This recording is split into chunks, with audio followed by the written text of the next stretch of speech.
हमारे संविधान में, हमारे संविधान को कभी भी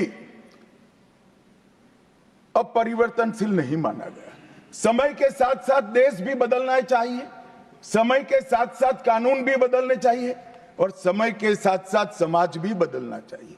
परिवर्तन इस जीवन का मंत्र है, सत्य है। इसको हमारे संविधान सभा ने स्वीकार किया था। इसलिए आर्टिकल 368 में संविधान संशोधन इसके लिए प्रोविजन किया गया। अभी कुछ राजनेता आए हैं, 54 साल की आयु में अपने आप को युवा कहते हैं और घूमते रहते हैं, संविधान बदल देंगे, संविधान बदल देंगे, संविधान बदल देंगे। मैं उनको समझाना चाहता हूं कि संविधान बदलने का प्रोविजन, संविधान के प्रावधानों का बदलने का प्रोविजन अनुच्छेद 368 के अंदर संविधान में ही है। और मैं आज फिर से एक बार कहना चाहता हूं, थोड़ा ज्ञानवर्धन भी हो जाए किसी का। भाजपा ने 16 साल राज किया, माननीय 6 साल अटल जी ने किया, 10 साल मोदी जी ने किया और 5 साल और मोदी जी करें। एक प्रकार से 16 साल हमने शासन किया।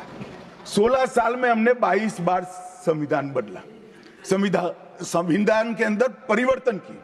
और कांग्रेस ने 55 साल करा और 55 साल में 77 परिवर्तन कांग्रेस ने भी किए, कांग्रेस के शासन में भी हुए। अब भारतीय जनता पार्टी और कांग्रेस दोनों ने परिवर्तन किए। ये परिवर्तन का टेस्ट कैसा था, किस प्रकार से किए गए? संवैधानिक प्रक्रिया से भी परिवर्तन होते हैं और संविधान को तोड़ मरोड़ कर, फॉर्मेलिटी कर कर भी परिवर्तन कर सकते हैं। परिवर्तन करने का उद्देश्य क्या था, क्या हासिल करना था? क्या हमारे लोकतंत्र को मजबूत करने के लिए परिवर्तन किए गए? क्या हमारे जिनको अधिकार नहीं है ऐसे लोगों को समकक्ष अधिकार लेने के लिए परिवर्तन किए गए, या अपनी राज्य सत्ता को टिकाने के लिए परिवर्तन? इस पर से ही पार्टी का कैरेक्टर, पार्टी के चलने की पद्धति और पार्टी का संविधान में विश्वास, ये सबको मालूम पड़ता है। मैं ज्यादा संविधान के संशोधन में नहीं जाऊंगा मान्यवर।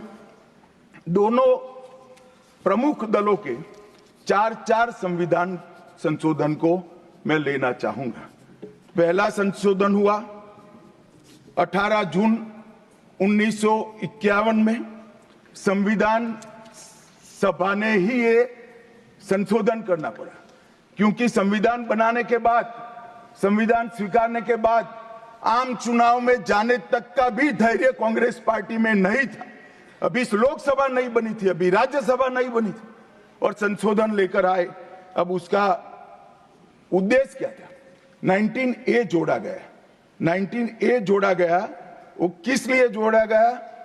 अभिव्यक्ति की आजादी पर स्वतंत्रता को, अभिव्यक्ति की आजादी, अभिव्यक्ति की स्वतंत्रता को कर्टेल करने के लिए पहला सुधार आया। और किसने किया मान्यवर? उस वक्त प्रधानमंत्री कौन था? श्रीमान जवाहरलाल नेहरू उस वक्त प्रधान। आप बता चुके। अब मान्यवर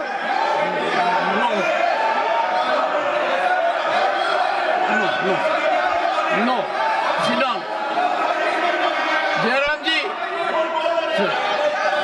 he not yielding. We heard leader of the opposition. मान्यवर, Unless there is yielding, let us hear. मान्यवर, मेरा लंबा अनुभव है आजकल करते हुए। मुझे 30 साल हो गए विधानसभा और लोकसभा, राज्यसभा में बैठे हुए। संसद में भाषण करने का मेरा अनुभव है मान्यवर। वो विरोध तभी कर सकते हैं जब मेरी बात सच न हो। अगर मेरी बात सच नहीं हो तो बताए वो संविधान संशोधन नंबर 1, अब सुनिए, संविधान संशोधन नंबर 1 वो अभिव्यक्ति की आजादी को कर्टेल करने के लिए ही लाया गया था और जवाहरलाल नेहरू के लिए लाया गया। मान्यवर, 24वां संविधान संशोधन, 24वां संविधान संशोधन जवाहरलाल नेहरू जी की सुपुत्री इंदिरा जी उस वक्त प्रधानमंत्री थी। पार्टी तो वही सत्ता में थी, कांग्रेस पार्टी। 5 नवंबर 1971 को संविधान में संशोधन किया गया, 24वां संशोधन, और संविधान संशोधन के माध्यम से संसद को मौलिक अधिकार, नागरिकों के मौलिक अधिकार कम करने का अधिकार दे दिया। तो एक प्रधानमंत्री कांग्रेस पार्टी के अभिव्यक्ति की स्वतंत्रता का टेल करते हैं, दूसरे प्रधानमंत्री उसी परिवार से आते हैं, वो नागरिकों के मौलिक अधिकार को कर्टेल करने का अधिकार लेते हैं, और 39वां संविधान संशोधन अब तो इंतहाई कर दी मान्यवर, सब सीमाओं को पार कर दिया। मान्यवर, आप तो अधिवक्ता रहे हैं, 10 अगस्त 1975 का वो दिन हमारे संविधान के इतिहास में बहुत, जब भी जिक्र होगा काले अक्षरों से ही इसका जिक्र करना पड़ेगा। उस वक्त 39वां संविधान संशोधन आया मान्यवर। 39वां संविधान संशोधन क्या था?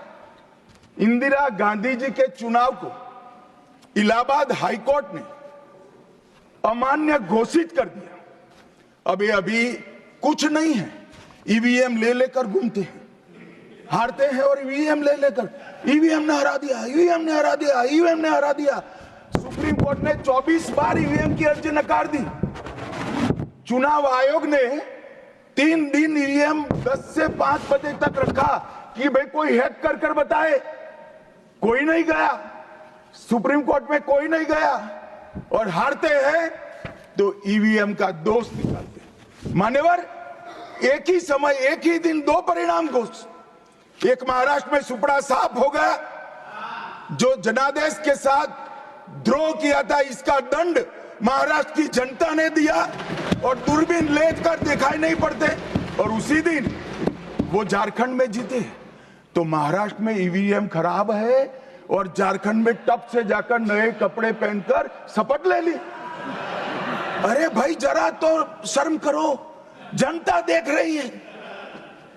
एक जगह ईवीएम सही है, एक जगह ईवीएम खराब है। मान्यवर, ऐसा कैसे हो सकता है? और मान्यवर, यहां पर इलाहाबाद हाईकोर्ट ने इंदिरा गांधी जी के चुनाव को निरस्त कर दिया, अमान्य किया, और उन्होंने संशोधन से प्रधानमंत्री पद की न्यायिक जांच पर भी प्रतिबंध लगा दिया। आपको जो करना है वो करो, कोई न्यायिक जांच नहीं है। ये अभी जो अधिकारों की गुहार लेकर घूमते हैं मेरे कम्युनिस्ट भाई, मैं उनको पूछना चाहता हूं, किसके साथ बैठे हो? किसके साथ बैठे हो? रात को अंधेरा कर कर अपनी आत्मा को टटोलना भैया, मालूम पड़ेगा। और ये संविधान संशोधन मान्यवर रिट्रोस्पेक्टिव इफेक्ट से किया गया कि पुराना भी मुकदमा है तो वो खारिज हो जाएगा। कभी ऐसा होता है? हमारे प्रधानमंत्री तो कहते हैं मैं प्रधानमंत्री नहीं हूं, प्रधान सेवक।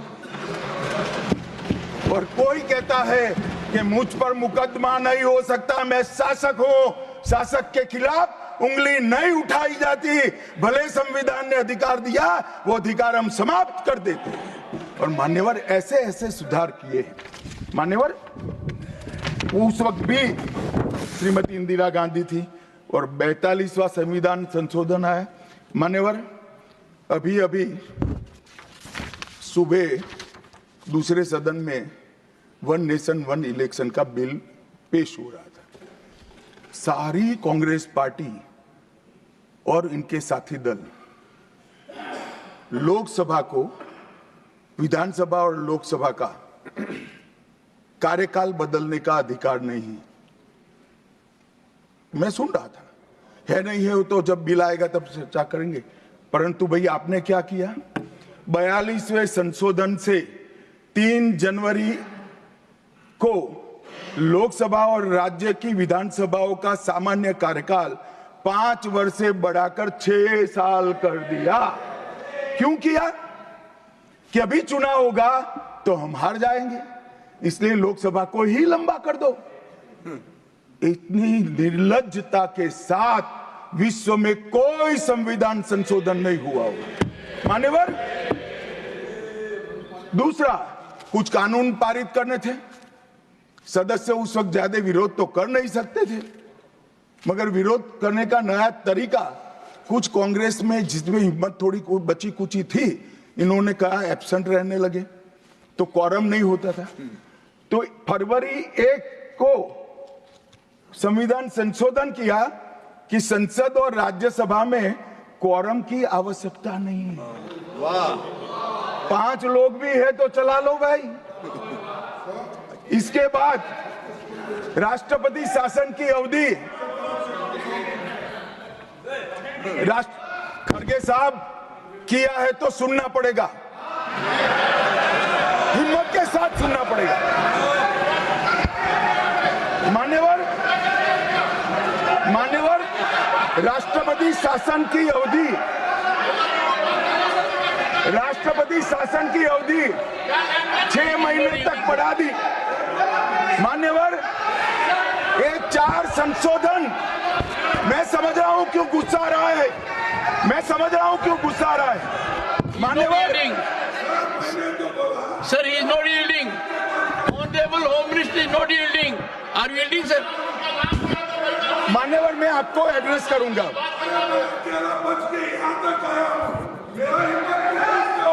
तुम तो कायर हो, मान्यवर, तुम लड़ाकू हो। Okay. मान्यवर, मैं आपको एड्रेस करूंगा। Go on record. What the Honorable Home Minister said. खड़गे जी, मैं आपका बहुत सम्मान करता हूं, आपकी हाजिरी वहां दर्ज कर दी गई है। कृपया बैठे, मुझे बोलने दीजिए।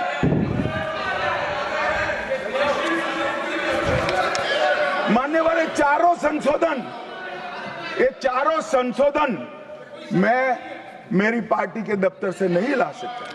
ये चारों संशोधन संविधान में हुए, किसी को अदालत ने निरस्त किया, किसी को जनता पार्टी की सरकार आई तब उसको निरस्त किया, कुछ लिंगरिंग टेस्ट में रह गए, पर ये चारों संशोधन वास्तविकता है। ये 4 संशोधन से कांग्रेस पार्टी की संविधान सुधार करने की मंशा क्या है? एक में हम पर केस ना हो, दूसरे में हम चुनाव हारने वाले तो समय बढ़ा देना, तीसरे में मेरे पर जांच नहीं हो सकती, और चौथे में नागरिकों के संविधान प्रदत्त अधिकारों को समाप्त करें। ये उद्देश्य बताते हैं। अब मैं हमारा 4 संशोधन लेकर आता हूं। मान्यवर, सबसे पहला संशोधन नरेंद्र मोदी जी ने सरकार में किया, 101वां नंबर भी अच्छा आया है। 101वां संशोधन 1 जुलाई 17 को हम जीएसटी को लेकर आए मान्यवर, और इस देश के अर्थतंत्र को रिदम में लाने का।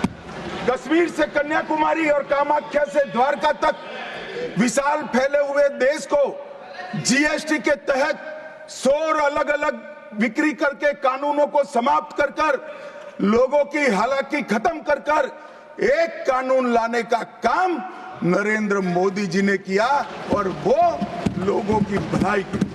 कल की डिबेट मैंने पढ़ी है, कोई सदस्य बोले कि नरेंद्र मोदी जी ने विरोध किया था। मैं रिकॉर्ड पर कहता हूं, हां, नरेंद्र मोदी जी ने विरोध किया था। किस मुद्दे पर किया था?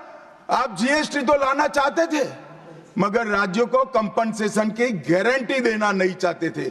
हम जीएसटी भी लाए और राज्य को विकास दर के हिसाब से कंपनसेशन की गारंटी भी दी। इतना ही नहीं, गारंटी का 10 साल तक पालन करने का काम भी भारतीय जनता पार्टी की नरेंद्र मोदी सरकार ने किया। हम संशोधन लाए देश के अर्थतंत्र को सुचारू बनाने के लिए। दूसरा संशोधन लाए, 102वां संशोधन, national commission of backward class को संवैधानिक दर्जा देने का काम। अब कुछ लोगों को पेट में दुख रहा है कि नरेंद्र मोदी जी ने ये क्यों किया। मैं साहब आगे बहुत सारी बातें बताऊंगा। नरेंद्र मोदी जी इसलिए कर पाए कि आपने नहीं किया था। अगर आप ये कर देते तो मोदी जी के तो भाग्य में ही नहीं आता। मगर साहब, पिछड़ी जातियों का कल्याण कभी भी कांग्रेस पार्टी का विश्वास नहीं रहा, मान्यता नहीं रही, नीति भी नहीं रही। भारतीय जनता पार्टी ने संविधान संशोधन पिछड़ी जातियों के कल्याण के लिए। तीसरा संशोधन क्या लाए? 130वां संशोधन 12 जनवरी 19, किसी भी जिनको आरक्षण का फायदा नहीं मिलता है ऐसी जाति के गरीब से गरीब बच्चों को 10% आरक्षण देने का फैसला।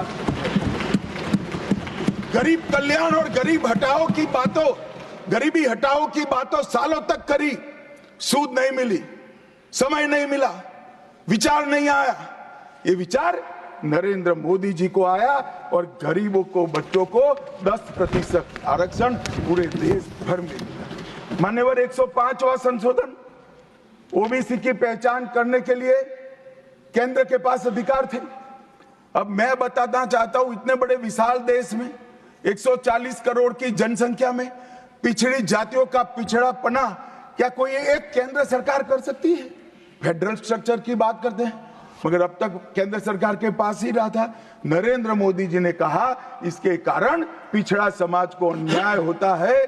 आगे से ये संविधान संशोधन करने के बाद 10 अगस्त 2021 के बाद पिछड़ापन का निर्णय करने का अधिकार राज्य की सरकारों को देने का काम नरेंद्र मोदी। और मान्यवर सबसे अंतिम संशोधन में पांचवा कहना चाहता हूं, 106वां संशोधन, और मैं तो क्रम में बोला हूं, एक भी काटा नहीं।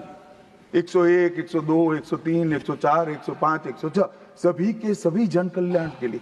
और छठा सम्मेलन संशोधन था 28 सितंबर 2023 को, मातृशक्ति को शक्ति प्रदान करने का, मातृशक्ति को 33% आरक्षण, नारी शक्ति वंदन अधिनियम। मान्यवर, मैं आज आपके माध्यम से पूरे सदन से और पूरे सदन के माध्यम से देश भर की 140 करोड़ की जनता को कहना चाहता हूं कि जब इस दोनों सदन में 33% नारी शक्ति बैठेगी, संविधान निर्माताओं की कल्पना पूरी हो जाएगी। मान्यवर, इनकी आत्मा को बहुत शांति।